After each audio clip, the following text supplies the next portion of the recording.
All right, today my guest on the show is Lindsay Dreyer from City Chic Real Estate in Washington, D.C. Let me tell you more about Lindsay. Lindsay Dreyer is the founder of Happy Agent Company, which is creator also of the Happy Agent Method, broker owner also of City Chic Real Estate, and host of the Happy Agent podcast. She's a joy chasing, systems loving real estate powerhouse who's built a thriving business without losing her mind or her weekends. Now she helps other agents do the same through a holistic profit meets purpose approach to growth. With over 21 years in the industry and 3 kids at home, Lindsay knows a thing or two about building a business that also fits your actual life. Her method empowers agents to ditch the hustle, attract aligned clients, and fall back in love with real estate.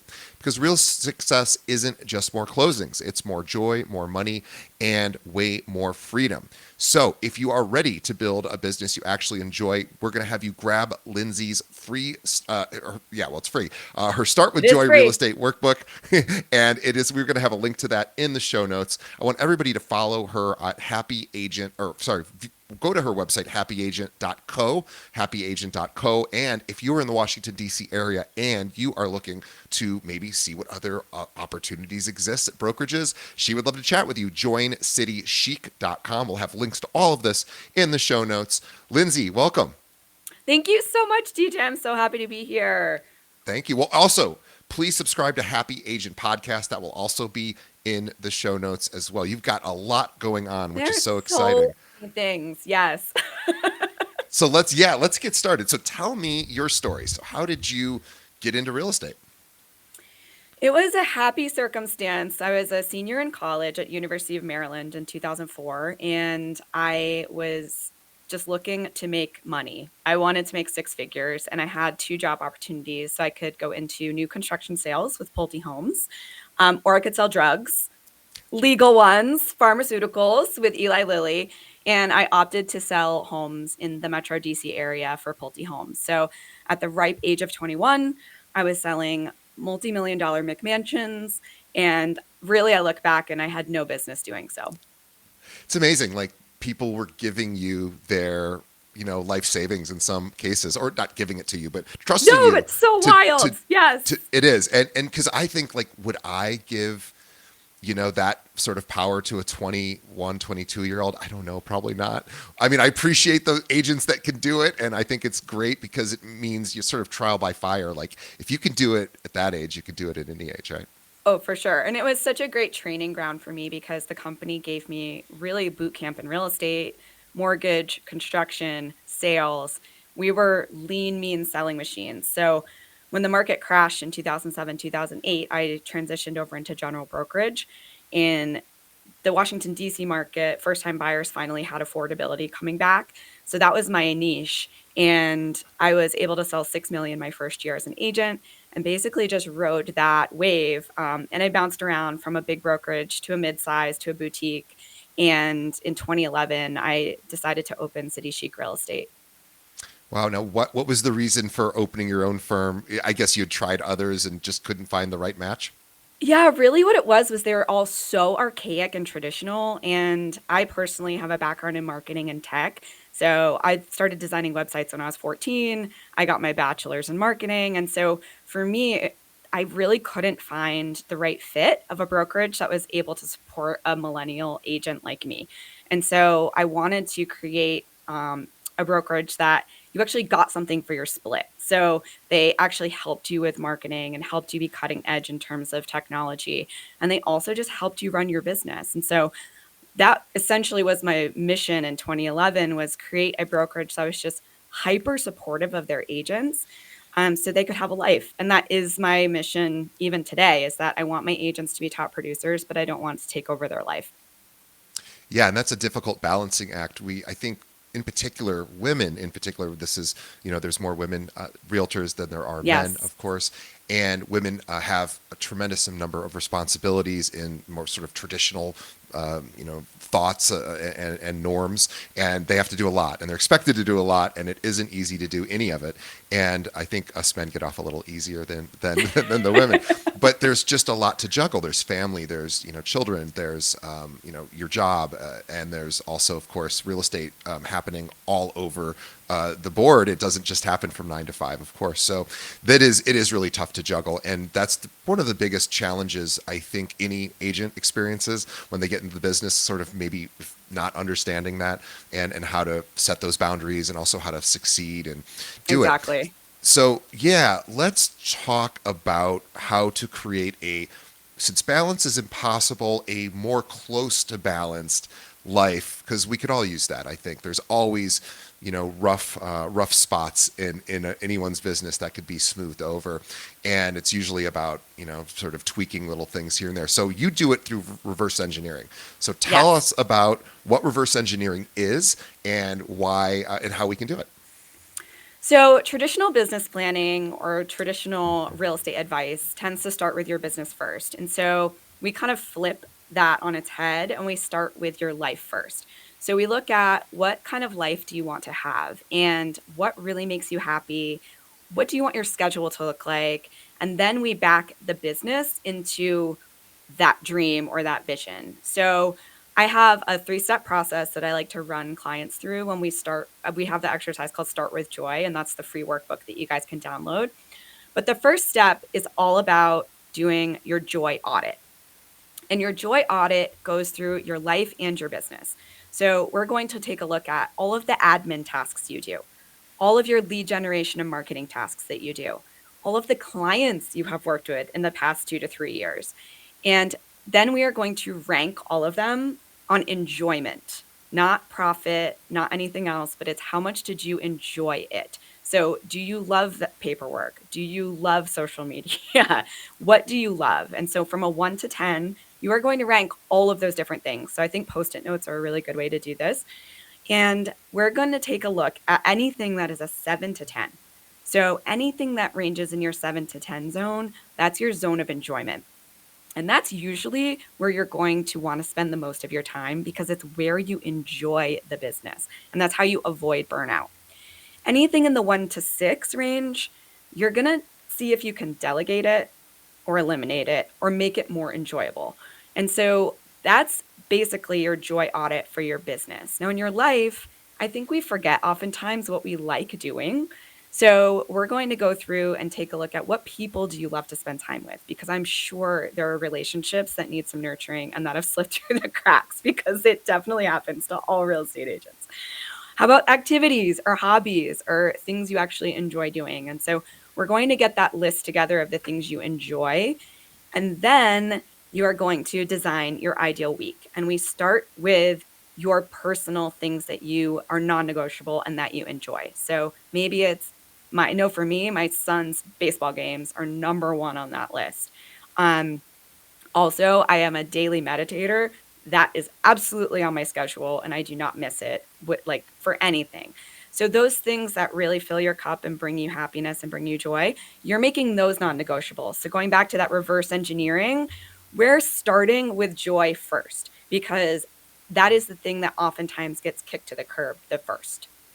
Yeah, so this would be sort of the opposite approach, which is what we normally do, which is what we start with our to-dos, really, even when we're Exactly. designing even our business plan. We oftentimes start with our what do we have to do right now or in the next week or next month, and it really can get in the way because what's seemingly urgent and important in the moment isn't necessarily what's urgent and important long term. And so I love this idea of starting at the end and realizing, hey, these are the things that are most. It reminds me of that saying, um, achieving to be happy versus happily achieving, right? So this Yes. idea that if once we get to X number of sales, then I'll be happy, then I'll take time for myself, then I will, once I do X, Y, and Z, then I'll, and I hit whatever goals I'm hitting.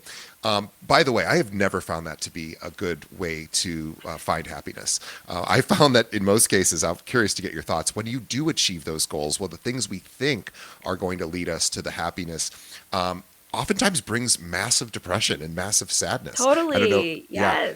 Yes. It's kind of like this funny joke that doesn't really get talked about much. We all think about, when once I'm at that very perfect weight, or I have the certain amount of money in the bank, like that's when the happiness kicks in. And it hasn't really worked that way for me because I guess it's just not how we're wired up. But I like this idea of starting at the things, the habits that make us happy, because those are always guaranteed wins, right? So it's that journey versus the destination. So I love that you're starting with the things like going to your son's baseball game, meditating. Those are things that are guaranteed wins. They fill your cup, and those are going to help you happily achieve. So I know I was a little bit all over the place there, but just kind of giving some thoughts around, you know, we should really move, I think, more into direction than goals. Like I want to head a certain direction, and I'm going to do all the things that I need to do to get there, and hopefully do them in a way that's not going to drive me crazy. And there's probably no real destination. Yeah, that is a perfect segue into step number two, which is once we do our joy audit, we go into visioning. So Yeah. we're going to craft your 5 to 10 year vision, depending on where you're at in your life and your career. So my 5 year vision back when I had my first child in 2025 was that I wanted to move from Washington, D.C. to my hometown in New Hampshire.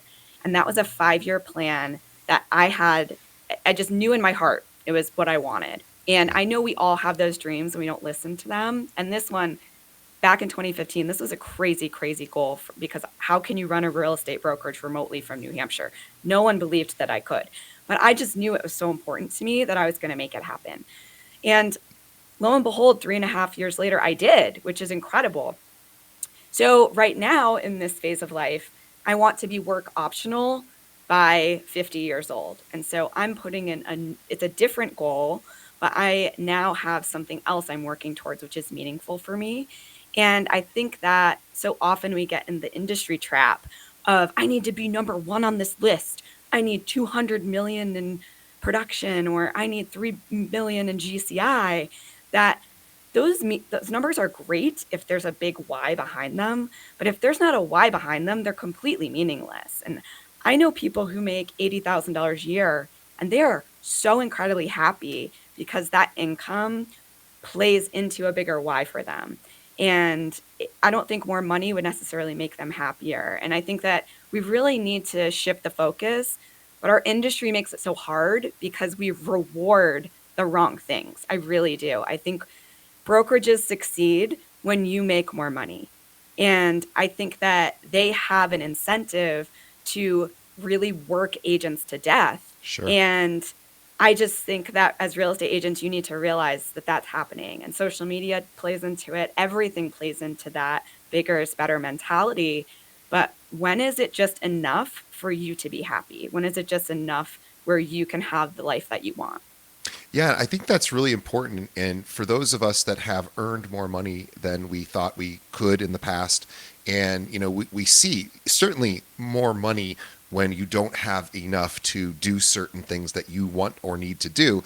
Certainly, it can bring happiness, of course, because it just brings peace of mind, maybe less anxiety, less fear, less stress, and to me, that can result in happiness.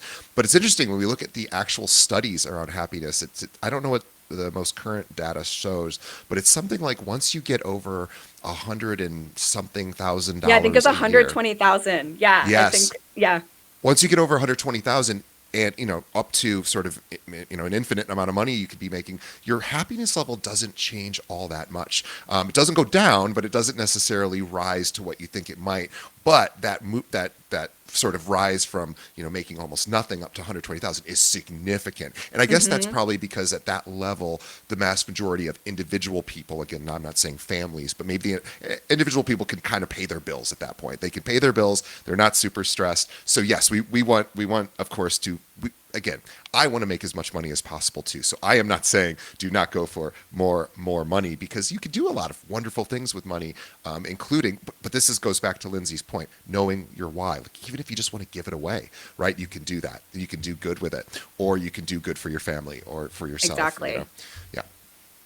Yeah, and there are agents that make millions of dollars, and they're happy. but they've figured out how to create a business that doesn't take over their life. And they also have a meaningful purpose to what they're doing. And I just think that it takes a little while for you to figure that out in this industry. Like I had to reach a point of burnout for me to realize that I had to stop chasing more and more and more. And I had to start chasing what was important to me. And so I think that that's a really important reframe is what's important to you. Because if you're chasing the wrong stuff, you're just going to be miserable. How do you recommend somebody stays in touch with their why? Because it's so easy to put that behind in the back of our mind. It's so easy to just forget, from time to time when we're hit with something immediate that seems urgent and important, or we're, following the news, which is, Hmm. largely, you know, created in a way to inflame, our senses. So it's easy to knock us off our game, right? It's certainly for me. So how would you recommend that should stay? What should I do to be able to keep my whys, in my purview?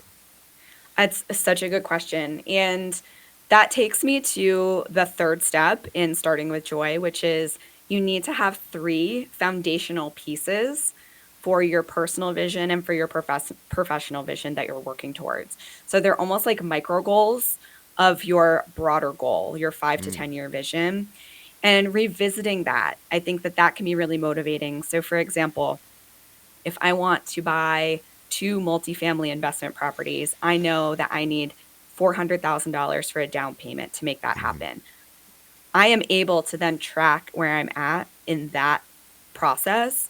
And that can be pretty motivating. So instead of it just being 400,000 in a vacuum, it's okay. That 400,000 is going to get me to those two multifamilies, which are then going to provide me with 150,000 of passive income, which is getting me closer to that goal of being work optional by 50 years old.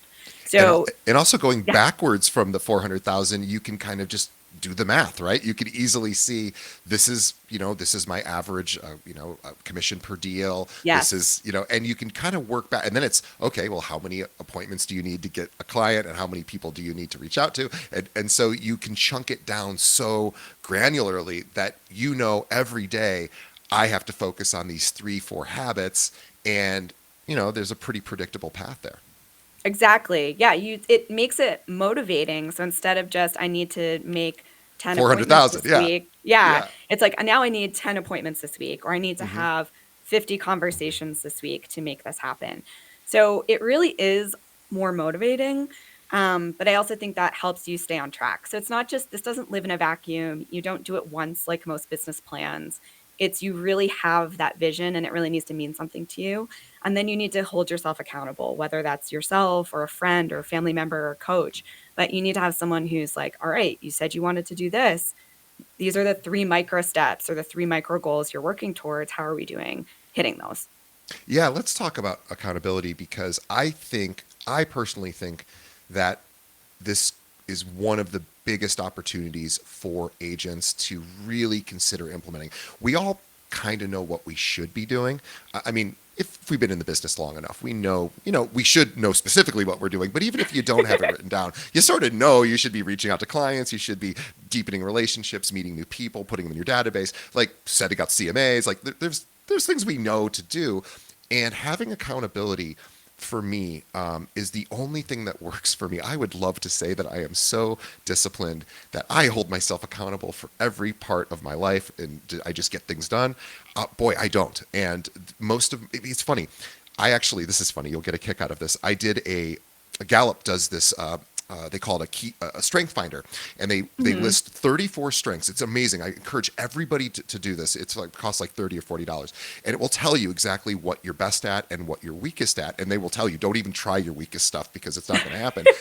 My 33rd out of 34th skill, so like the second from my second least accomplished skill, was discipline. And people tell me they think I'm so disciplined. The reality is I just have a lot of accountability. I don't have discipline. I wish I did. I wish I didn't need people. I have somebody waking me up every morning at 5 or at 6 a.m. And then I wake myself up at 5:55, so she doesn't actually have to make the phone call, because that like gets me to do it, because I don't really want her to have to call me. I'm 48 years old. I feel like a little embarrassed about that. So I set my alarm at 5:55, and that will get me up, because I'm like, I don't want her to have to call me. So that's accountability, and it sounds silly maybe to others, or maybe it sounds smart to others. I'm not sure, but it gets it done. And so I think let's talk about accountability. How do you recommend people set up accountability? I think there are so many ways, but the first is you just have to know yourself and you know yourself. And I love this phone call. It's like, I don't Yeah. want the shame of having somebody wake me up at 6 o'clock. So I'm going to Yeah. wake myself It's a up. little And embarrassing. Yeah. no, it's not embarrassing. I think it's No, no, no, great. no. Like I I'm love sort of this. tongue in cheek about it, but my point is the reason why it works for me, and also I think this is important to understand, it's not because actually paying somebody to do it. It's because in my mind, some have to do that for me. So because of that, because I'm wired earlier, so that she doesn't have to pick up the phone and actually make that do that. So again, it's just how I'm wired. So you should know how accountability helps or doesn't help you, and Right. So I think accountability can be systems, it can be technology, it can be people.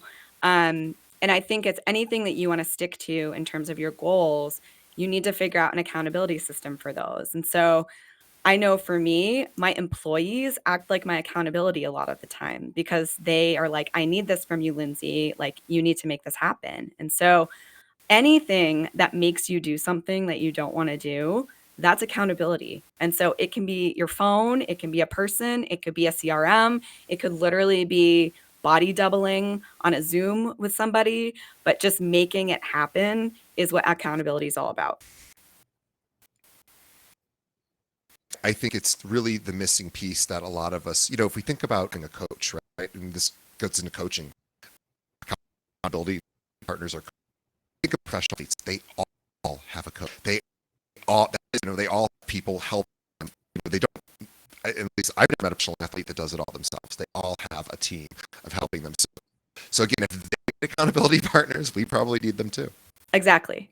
There's no shame in that game. Like to get to a certain Totally. level, you have to have help. And I think that that's another hard piece for real estate agents to understand is like you don't have to do it all by yourself. And most top producing agents don't. They have a support team that they've built around them, and accountability is a piece of that. So you've sort of understood, uh, figured out what brings us the most joy, the habits we need to cultivate, and we have why we have these actually start then where are we at in the process? You're breaking up. Uh-oh. Oh, I'm sorry. There. Am I up? Hold on, are you there? Okay. Break. Am I still up? Yes. Oh, okay. Sorry. We will fix that. Uh, can you hear me? Okay, now. It's a little bit better. Hello? A little bit. Okay. Second. Second. Um, gosh, depends with our. That is very unusual. Uh, okay. Am I coming through any better? Or is it still? Yes, that's much better. Nope, that's better. Good. Sorry. Let's go back. So now we're in the process.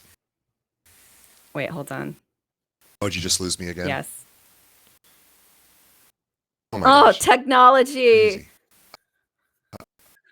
Yeah, It's isn't the it fun best. now? Mm-mm. Let's see. Should be good. Okay. Yes. What I can do is I can switch my I think so. Yeah, I think I got you. or do, okay. Sorry, we'll fix that. Yeah, a little inner glitch there. We are Lindsay. Can you hear me? Okay. I hear you. No, Good. you I hear can't. you. All right. Now, let's hope it sticks.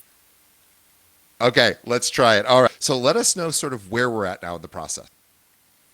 Okay, so we had Follow the Joy, which was your joy audit. So we're going through ranking everything we're doing from 1 to 10, and 7 or more, that's your enjoyment zone. So that's where you're going to enjoy the business the most, which is just an important piece to know. The next is your casting your 5 to 10 year joy vision. So what does your life and business look like in 5 to 10 years? What are your goals? Where do you want to get to?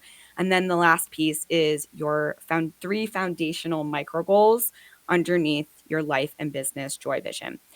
And then it's staying accountable or putting in pieces to your business that you need to make it happen. So maybe you need to hire an assistant, maybe you need to get a buyer's agent on your team. Maybe you need to get a new CRM. Maybe you need to really focus on your lead generation or marketing to get to that goal. So it's all about then that's your business plan. And so I find, again, so many agents do it backwards where they start with a number that they want to achieve, but they're not reverse engineering it by starting with joy, starting with their life goals first. And that's ultimately, I have seen so many agents in this business burn out, hate their life, just absolutely flame into the ground. And the ones that don't do that practice this. They really are so good at knowing why they're doing what they're doing and then optimizing their business for their lifestyle and for the time and energy that they do have to invest in their business. But their life doesn't get the leftovers. Like their life is always first, whether that's your friends, your family, yourself. But it's like that they always come first. And DJ, I'm not going to say it's easy. It literally is so hard. Like it is a muscle you have to flex by putting yourself first and your needs first. But the more you practice those boundaries, the more you really start to put yourself and your time first, it comes easier. And it's very uncomfortable at first. It's going to feel really weird to tell people that you're not available on a Sunday when you really want to be available on that Sunday because you know you're probably going to sell something. But maybe you have, again, a buyer's agent or a licensed assistant who can step in for you on that Sunday. So once you start setting those boundaries, you can then fill it in with the support that you need to make sure you hold those boundaries firm. Yeah, I think that's a really, really solid point. Again, happyagent.co is where you can go to start this process. The Start with Joy workbook is available. It's free. It's right on her website. We also have a link to that in the show notes. But yeah, I think you're right. There's this idea of really just, again, being intentional. It sounds like what we're really talking about is intentionality. And how do we actually structure our day? How do we structure our week instead of just letting things happen? Because again, the market's going to do what it does, and our Right. leads are kind of do what they do, and our people in our database are going to either use us or they won't. And yes, we can influence that, and we should be doing all of the behaviors. But if we certainly don't have control over a lot of what actually ends up happening other than our habits and our behaviors. So I love that, we're starting with what we think is going to make us the happiest, and then getting all the way down to, okay, what are the daily tasks I need to do, and can I get some of these off my plate? And for those of us thinking, I can't afford that, right? I can't afford to hire an Right. assistant. I can't afford, I will tell you, I have an assistant, and I can't afford an assistant, in the traditional sense. Yet I have a wonderful assistant. So there are ways to do this that are a lot less expensive than you might consider. There are people all over the world that are wanting to help you in your business, and they have time, and they have different needs than you. And so they will tell you what they charge, and you can find people that are competitive and hopefully are within your budget. Yes, exactly. And also you don't necessarily have to pay them right away. So with a buyer's agent or a licensed assistant or someone around in that realm, they could have a cut of your deal. So they're getting paid when you have a closing. And that's how I started scaling initially. Was I didn't pay anybody. I just had somebody who was licensed who wanted to learn the business and wanted to help me, and I was cutting them in on my deals. So it doesn't have to cost you money right away. You can get creative, but usually you're hiring before you feel comfortable have spending the money. But I will tell you, it helps you leverage so much more quickly. And also, I don't think I've ever regretted spending money on leverage. Yeah, me neither. It's certainly, and also understanding like what's our hourly value. That's another wonderful Hmm. exercise to really think about, what did you make last year? What was your hourly wage, depending on how many hours you chose to work? And then also understanding, again, I know we're not necessarily starting with the outcome of just money, but figuring out what is my hourly wage if I were to do the number of deals realistically that with stretched, but realistically Yes. stretched. What would my hourly wage approximately be? And then from there, figure out, well, what tasks am I doing that are really not sort of worth that time because that time's Mhm. valuable. So, it's better for me to go on Facebook and start messaging people and connecting with them and on LinkedIn and liking their posts and calling people that are in my life and just checking in on them. If that's actually what generates business, then maybe the paperwork side of it could be offloaded to someone else who, because that isn't generating the income that I'm looking for. It's helping get a deal closed. And I also think you said something really important, which is I very rarely hear people say this. And I'm so glad you mentioned it, which is, I can't afford to hire an assistant. You're just like, well, what if you just cut them in on your deals? You Yeah. said, hey, I've got these tasks that I'm not particularly strong at, or I just need to do other things. If you do these for me, I will give you a cut of, every deal that you work on. I think that is, it's as simple as that sounds. That is not how a lot of agents think. So, agents think in terms of teams, like if you're on a team, you get a certain cut. But, as far as getting some help for other tasks, this is a really, really solid idea. I love that. It's also like the market's shifting and it's really wonky in a lot of places. So there are agents that need the income. And if you need the help, it's a win-win for both of them. Yeah, I agree. I want to shift gears. I want to ask two questions, and I meant to do this at the very beginning, and I'm going to see if we can patch this into the very beginning because I think this is always a fun way to start, and I just wasn't thinking, and I didn't get it done, but we'll do it now. So Okay. two questions are, and you don't know they're coming, so this will be really fun. No pressure, of course. Just we expect perfect answers here, so good luck. It's only No, no, no, perfect no. here. They're very they're if you need a moment or two to think about it too, no big deal. I can talk, but. What's the best piece of advice you ever heard as an agent? Oh, I'm so glad you asked this. Okay, so this came from my mentor and over 10 years ago, and he said, if it is a 7 out of 10, ship it. I suffer from perfectionism syndrome, and he was like, Lindsay, your 7 is like everybody else's 10. So if it is a 7 out of 10, just get it out into the world. Stop overthinking it, stop messing around with it, and just ship it. That was game-changing advice for this perfectionist because when I find myself overanalyzing or getting in the weeds on something, I ask, is it a 7 out of 10? And normally it is a 7 out of 10, and I just need to stop tinkering with it. I have the same affliction with certain things, other things not, but certain things like my website for recruiting. Yes, I want it to be the very best that it exists, and I want, and of course it can never be fully finished because there's always new things to add to it. Or so yeah, I got you. always. Yeah, and my boss will say, okay, enough. Let's just get it up. It's better than 99% of the ones out there. It's not to your perfect standard, but it's pretty good. Yeah, anything that's a 7 and above, ship it. Let's get it out there. Let's get it done, and we can always refine it later. So I hope Amen. Yep. absolutely agree with you. Now, here's another question: what's the worst piece of advice you ever received as an agent? That there is one prescriptive way to generate business. And I have had some very bad coaches in my past 21 years. And I can't tell you how many of them were just like, make your calls. And I think that that works for a certain type of person and a certain type of clientele.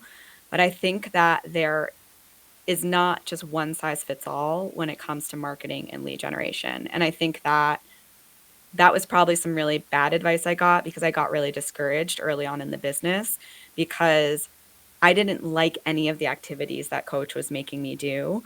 And later down the road, I realized or I learned that there's 4 types of lead generation personalities. Yeah. And it totally made sense that I didn't resonate with these coaches because they were trying to put me in the prospector box. And I'm not a prospector. I'm a marketer and I'm a converter. And so it was very eye-opening for me. But that was some of my worst advice was that you need to do this, you need to do this. And it just, again, going back to building a business you love, you have to love the activities you're doing. Yeah, let's teach our audience something as you being a millennial can attest to. And again, this isn't everybody. We're just going to Right. generalize. But let's say, do millennials like getting phone calls? Are you joking? No. And actually, what I've realized, and this is kind of related but unrelated, is that I love getting voice notes. Yeah. And that is the new phone call to me. I will drop voice notes to my agents, I'll drop voice notes to clients, but voice notes are a personal way to touch base with somebody without doing the weird intrusiveness of a phone call. So whether it's in the Instagram DMs, voice notes, or in a text, it's I feel like millennials don't hate phone calls. We want to hear the voice to voice, but Yeah. it's like we want it to be asynchronous. We don't want to necessarily be on the phone with you. Right. We want, right now, here's a question: voice notes or video notes?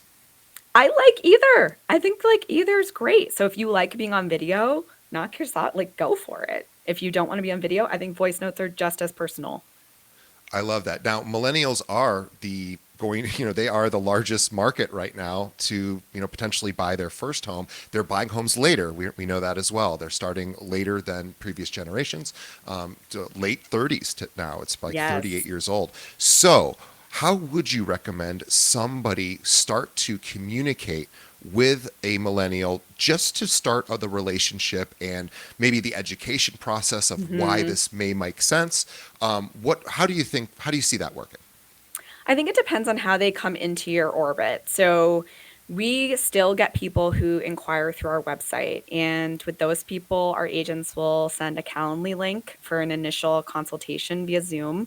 So they're picking time that works for them. And then we run through our buyer presentation, like teach them about buyer agency, how agents are compensated, all of that good stuff. And then basically schedule their tour and get them pre-approved and all of that. So if they're coming to us, we're usually scheduling the consultation right away.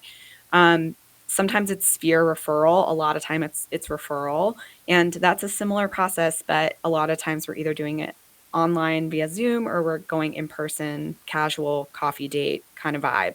Hmm. Um, so I think the biggest thing with the millennial demographic is that they're looking for expertise, but they're also looking for authenticity. Like we can Yeah. smell a faker or somebody who's a phony or just in it for the commission a mile away. Like I can smell commission breath like so badly. And I know that millennials can feel that too. So we don't want someone who's just putting on a show. We want someone who really puts our interests first. Which I think is why so much of our business is referral because most of our clients are older millennials or I would say like the 35 to 45 demographic. Um, but they're just looking for someone who's really has their interests at heart and they're really looking for someone who genuinely wants to help them through this process. And I think that lends itself to active listening. And for those of us that are, really looking to up our communication game, learn active listening. It's not difficult to learn. It's hard to practice. Well, Hmm. it's not hard to develop a great habit to it, but it'll be hard at first. But this is really important. If you want people to sort of feel that you're authentic, you have to authentically be interested in them. And that means Yes. you have to learn how to ask them about them, and that's a skill as well. And you can find Google videos, or sorry, YouTube videos. There's courses.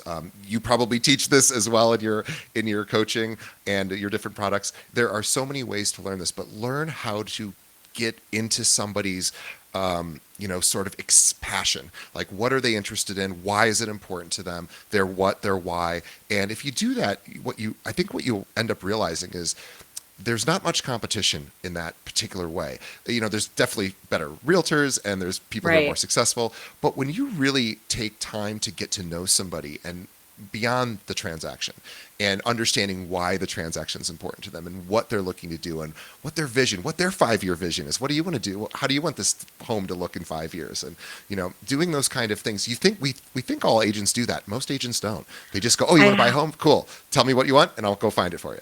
I have a great example of this literally a couple days ago. I had a woman who is downsizing into a condo and we were having a discussion and I said, you do realize that this building is a walk up and there's no elevator, right? Because I knew she was aging in place. And it's like I listened to what she was looking for. She wants this to be her last home forever.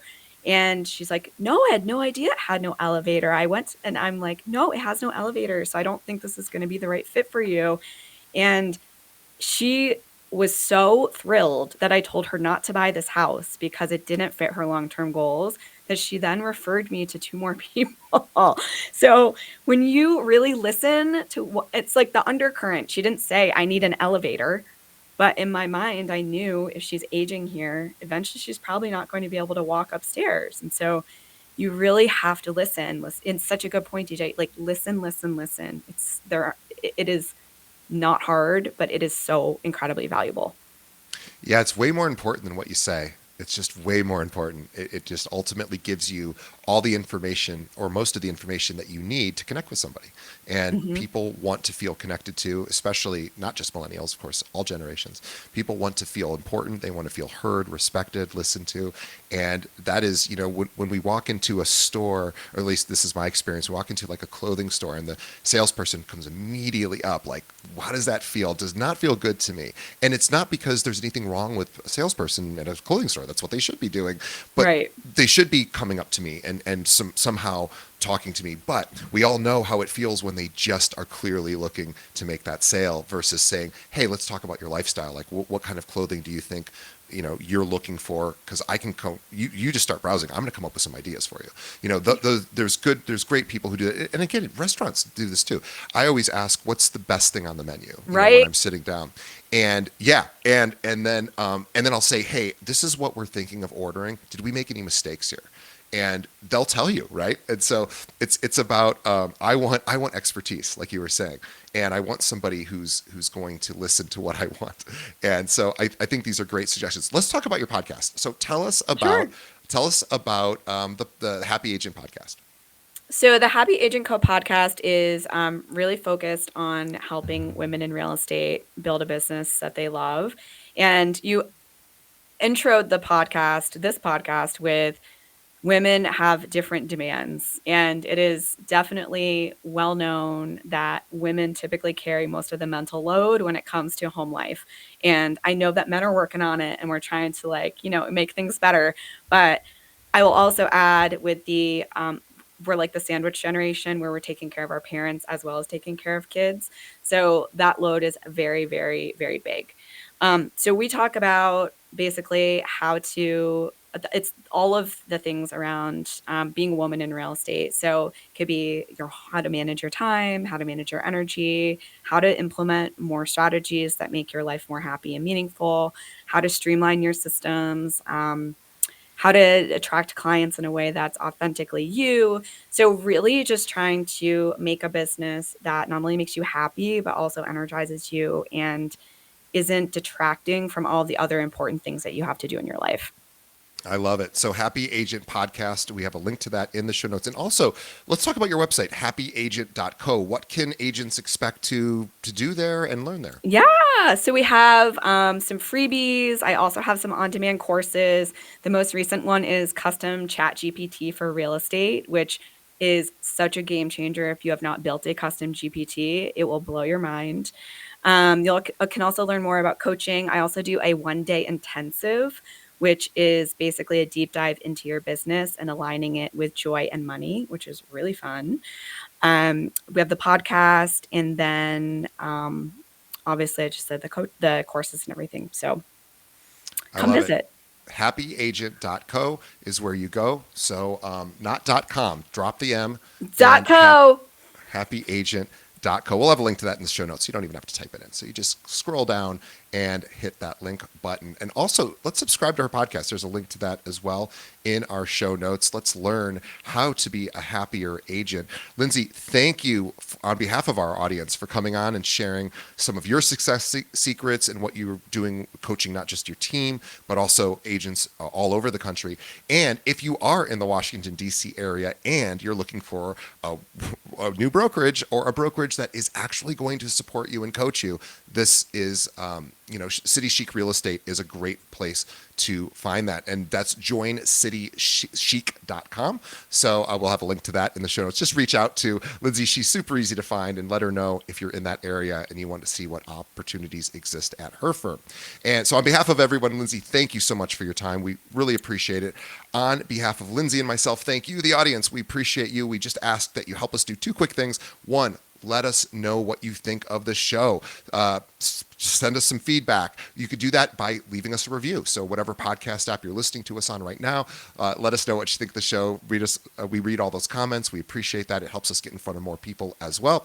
And please tell a friend. Think of one other agent that could benefit from this conversation. All agents could benefit. Honestly, this was a great episode. I've done over 600 of these. This is one of the best ones we've ever done. Oh, So TJ, please, you're the best. well, you did. It was you that did it. So I appreciate you. So thank you on behalf of the audience as well. So please tell a friend about this episode. Let's get people signed up with Lindsay's podcast, The Happy Agent Method, and let's get people over to the website happyagent.co, but also tell a friend so that we can keep getting in front of more people with this podcast. All right, I will see everybody on the next episode. Thanks, Lindsay.